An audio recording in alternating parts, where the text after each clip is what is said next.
Going on, everyone? It's Yugi Bros with another duel video, and today we are showcasing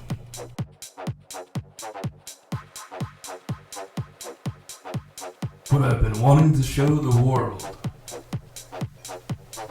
So, water got a new inclusion, Warrior of Atlantis, and to a lesser extent Tornado Wall, but we're not here to talk about that. We're here to talk about this boy. If anyone watched my live reaction to the spoiler, you might know that the one thing I freaked out about is this card. We've been playtesting this deck for a long time, and obviously it's no stranger at this point that I've been a big advocate of a Legendary Ocean deck, and I said that we were a Warrior of Atlantis away from this deck being competitive, and lo and behold, then I revealed the fact that this was in the box, and I lost my mind. So we're gonna test it today. The opponent is on Jiraiya. Now I know, boring, 2 duels in a row, we've had Jiraiya as the opponent, but let me just preface real quick. That deck used to be like one of the best decks in the format, and I feel like it's a good benchmark to test other decks. So rather than until speed duel cards get added to the game, and we have to go through this rigmarole nonsense of stacking the top card, paying 4,000, blah blah blah. I feel like this is the good benchmark to playtest against. Now, as I've said before, the list isn't exactly the same. We've kind of updated it a little bit. These are what used to be Night Beams, and this is just a really good tribute summon. But more or less, the deck is what the deck does, and the skill is I'm just going to attack, which gives a monster 100 attack once per turn, and lets them negate the first trap that activates the opponent activates during the battle phase. We're on Terrors from the Deep. No offense to the new Ocean card skill. I get that Konami's trying to give us more variety. But this skill is just by far the best skill in my opinion, for a water deck. This says you activate it during the main phase, and it's not once per duel or anything like that. While you control Kairyu Shin, when the skill is activated, you can activate Yumi directly from your hand, deck, or grave. That's already crazy. While you control Kairyu Shin, all your water monsters you control are unaffected by trap effects, which is strong as F. If Kairyu Shin leaves the field, and doesn't matter how, it could be banished for all it matters, you draw 2 cards and flip this card over to then later on flip it back up when you put another Kairyu on the field. And rinse and repeat. So much going on in this card, we decided to actually put the skills in this game. They normal summon Banisher and Pass. We're going to start out here with a Summoner's Art, which adds a level 5 or higher normal monster from our deck to our hand. We're going to add good old Kairyu Shin. We're going to then activate Fiend Sanctuary. This is a card that came out in the Battle City box and just never really saw much play. You summon a Metal Fiend token, it can't attack, but any battle damage you would take from battles involving it goes to your opponent, which is it's kind of a nice defense in general. We're obviously just going to attribute it right off of Kairyu Shin, then we're going to activate Terrors from the Deep and activate a Legendary Ocean directly from our deck. And now this is online, making all our waters unaffected by traps, and if this leaves the field, we're going to draw 2 cards. So you can kind of see where the synergy is already. We're going to punch the Banisher, since they obviously can't sphere, even if they had one under Banisher's effect. They're going to draw into Jiraiya. Also, the reason they took 400 rather than 200 is because Ocean gives all our water monsters the additional 200 attack and defense, and reduces the levels of all water monsters in both players' hands and field by 1.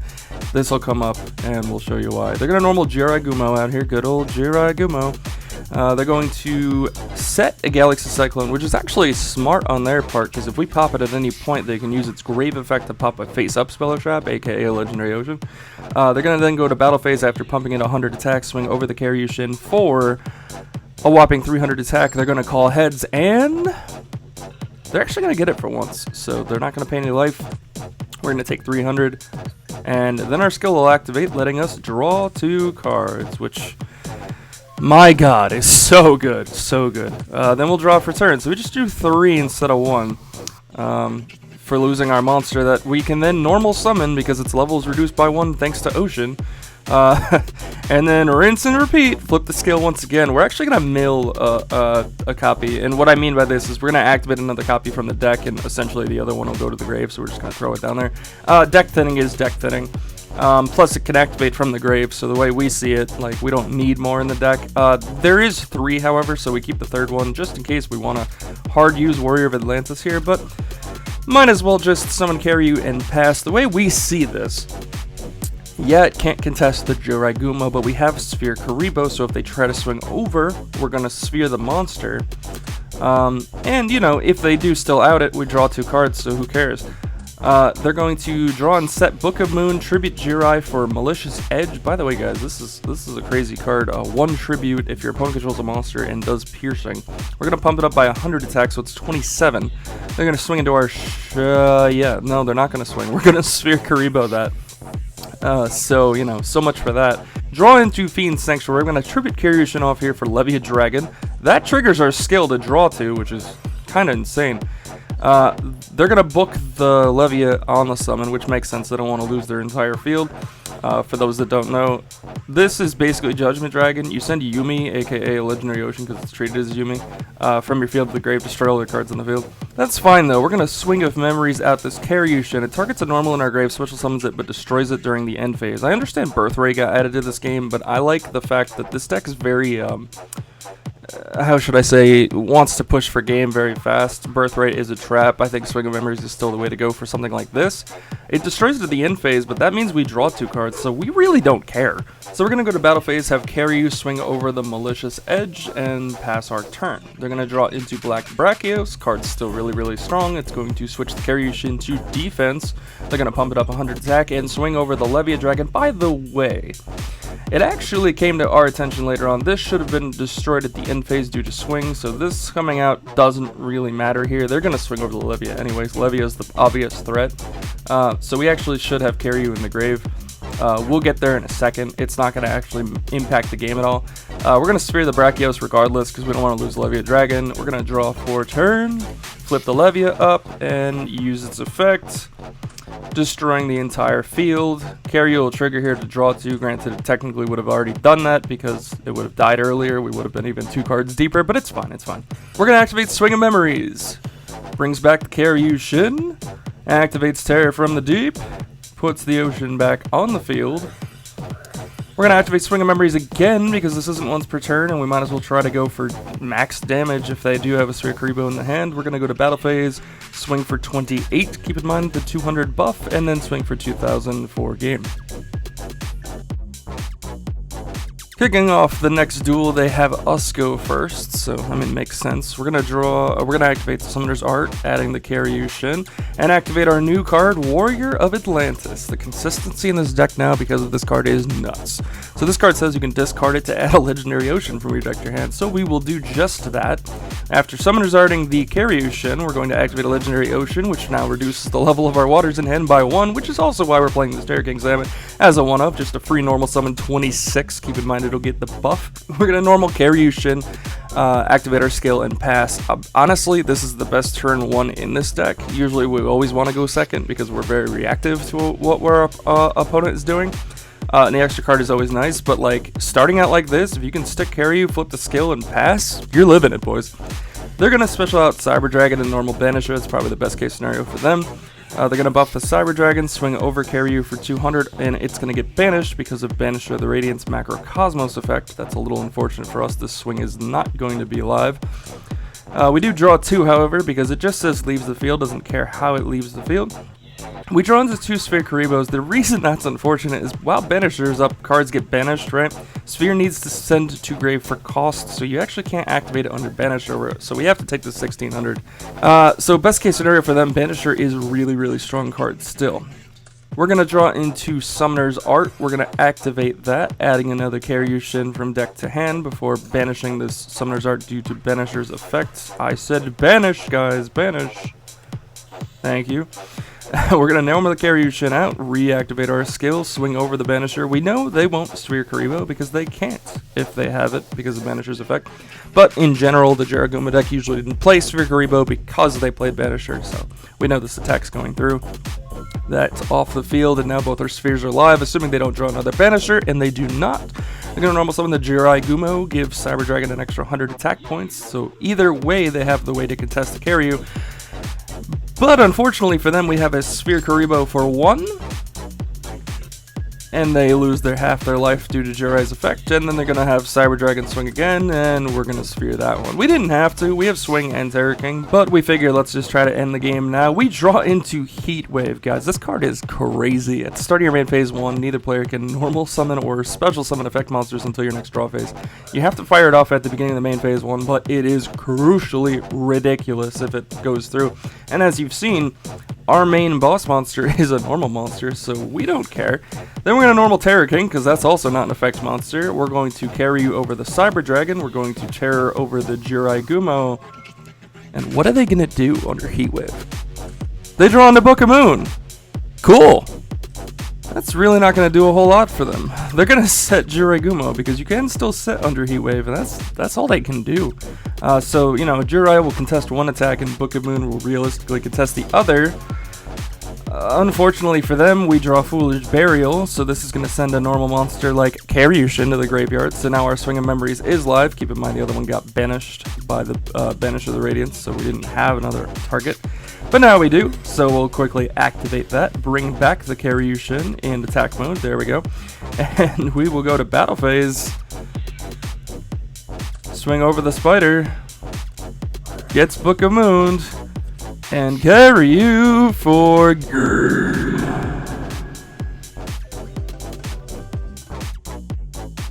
So, as we did in the previous duel video, we're going to do a 3 out of 5 rather than a 2 out of 3 because, well, we promptly 2-0'd the crap out of that deck. We're going to start out with Fiend Sanctuary, tribute the token for Kairyu Shin, activate our skill, put a legendary ocean up on the field, and pass.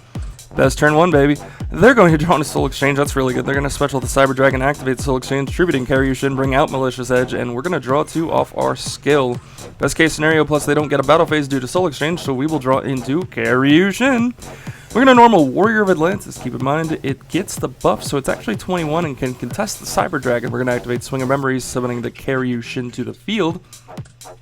We're going to then activate Fiend Sanctuary, putting the token on the field because it's just a relinquish, basically, in the form of they'll take any of the battle damage that we would have taken. It can't attack, and we pay 1,000 during our stamina phase or destroy it, but, I mean, we could wait a turn. This is going to crash the Cyber Dragon. We brought out the Kairyu purposely just to draw 2 at the end phase off of Terrors, and we're going to pass on that. They're going to have to contest this token first by taking any damage, and then we have Sphere Kairyu, but they drew Banisher. Go figure, right? So they're going to pump the Malicious by 100. Banisher's going to swing into the token. They're going to take the 1,600, and then they're going to promptly swing for 27 since we can't Sphere Kairyu under the Banisher. But that's fine. We could still normal summon this Kairyu Shin in our hand due to Legendary Ocean reducing its level, and then we have 3 Sphere Karyubos to back up our plays from that point. Assuming they don't draw another Banisher, we're going to swing over that Banisher, and they're going to draw into not Banisher, thank God. They're going to normal Jirai Gumo, pump the Malicious Edge, and we're going to obviously Sphere Kairyu that. Then we're going to Sphere Kairyu this before they obviously flip their coin. And this time they're calling Tails, and it... Damn, they should have just stuck with the head strap, man.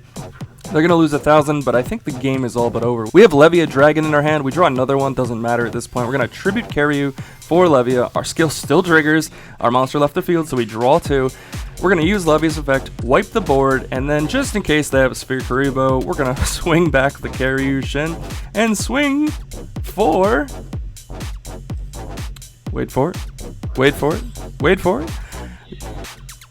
That's game! So, here's the deck list, and while I understand it's not 20 and you could arguably make it 20, you guys know my whole thing and just shave off a couple copies of the triplicates that I always play. We're kicking it off with 1 Terror King Salmon because beat sticks be beat sticks, and between Foolish Burial, Swing of Memories, and just the fact that you can normal summon this if Ocean is up, I don't know, I just feel like this is a good one of, plus you can search it off the art. Triple Kairyu Shin since he is the main part of the deck, double Levia Dragon. I like 2 over 1 just, you know, just to seed a little bit faster. We don't have the Slushies anymore, so we can't Foolish this out with Slushie. Slushie, crazily enough, is just too slow nowadays. 2 Warrior of Atlantis. Understandably, we could play 3 again, but like we have the way to hit this off the skill most of the time, so you obviously don't have the 3rd in the deck. And while I understand he's still 19, plus 200 if this is up, I don't know, we don't want the deck to clog too much. Sphere Kairyu is the only hand trap in this deck, but we do draw so often that it kind of comes up, and obviously there's no traps once again, so we need a lot of defense. Sphere Karibo is that defense. Triple Ocean, I understand we don't need 3 because we can loop it between hand, deck, and grave with the skill. But I still want to see it as much as possible in the open if you have the way to get to it, and now you do with Warrior of Atlantis. It's just so crazy. I understand technically you could probably go 3 and 2. Again, we'll mess around more with it as we go. Triple Swing of Memories, because this card is absolutely nuts in this deck. As for reasons you've already seen, Triple Fiend Sanctuary. Previously, before Warrior of Atlantis got added, we were also testing Evil Hero Infernal Prodigy. The downside to Infernal Prodigy is that you have to have no monsters to special summon it. If you've already have a semi-built board, this is just going to be a brick, whereas this can always activate. So Fiend Sanctuary is just the better way to go about it. Double Summoner's Art, I understand we could also bump this to 3.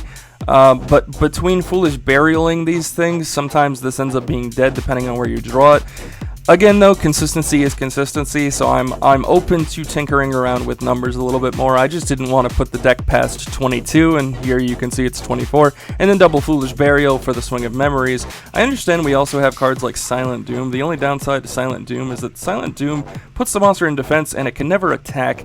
That's okay. Like, I understand you could bring this back and use it as a tribute fodder or just a chump block and you'll draw due to your skill, but why do that when you just have more consistency through the rest of it?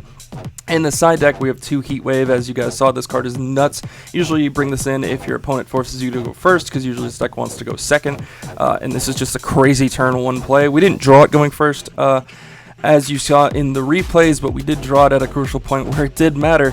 1 Soul Exchange, you do play a bunch of tribute summons. I understand with Ocean Up these are no longer tribute summons, but this is still a 1 tribute monster, so Soul Exchange can be relevant in that situation. Also, it's good early game if you don't have the way to bring these out through the ocean. 1 Galaxy Cyclone, these spots can be switched around. I'm just messing around with generic ways to out back row monsters, but Galaxy Cyclone is just a good 2-for-1 type card. Anti-Magic Arrows, we're going to see this a lot more. This card is crazy, guys. At the start of battle phase, for us to turn after resolves, neither player can activate spell traps or their effects, and nobody can respond to this card. This is just going to shut out a lot of decks. So if you can't get the Levia off to wipe them, this will shut off like the trap decks and allow you to play. Granted, the skill says you don't care about traps if it's up, but sometimes you get in a sticky situation where it still comes up, or they're playing a bunch of quick play spells, so Anti-Magic Arrows is the way to go. And then 1 Tornado Wall. We never got to see this, and in theory, this card is crazy, but I don't think in practice it's actually going to be as nuts. We started with it in the main deck, and it just kind of bricked the deck a lot. This says while Yumi's face up, aka Ocean, because it's treated as Yumi, you take no battle damage from attacking monsters. That's crazy, and adds a level of defense to this deck that you previously didn't have because all we had was Sphere Karibo. And I'm not playing cards like Wabaku, it's just not happening, okay? But the downside is this destroys itself if Yumi leaves the field. If Yumi didn't leave the field, I guess we'd probably play 1, because even if they out the Yumi, then this is still up for when you reactivate the Yumi. But the problem with this is just it's slow. This deck wants to go off as fast as possible, as you've seen. The traps, any traps you throw in here will slow it down. And while this is crazy in theory, it's probably just better as a different card in the side deck. Maybe, you know, like a Soul Exchange or a Hammer Shot or something. I don't know. Offerings of the Doom, perhaps. So in theory, it's cool, but, you know, it's probably just not actually practical. But guys, let me know what you think down below. This is obviously the fastest version of this deck we've ever produced, and while we've definitely cut cards like Slushy and Legendary Fisherman 2, you could still play something like those in this deck. I just feel like this is like the most consistent version of this so far. And Warrior of Atlantis really doing a lot for us, so let me know what you guys think, and I'll see you guys in the next Duel video. For more amazing Speed Duel content, subscribe to Yugi Bros. It's time to duel!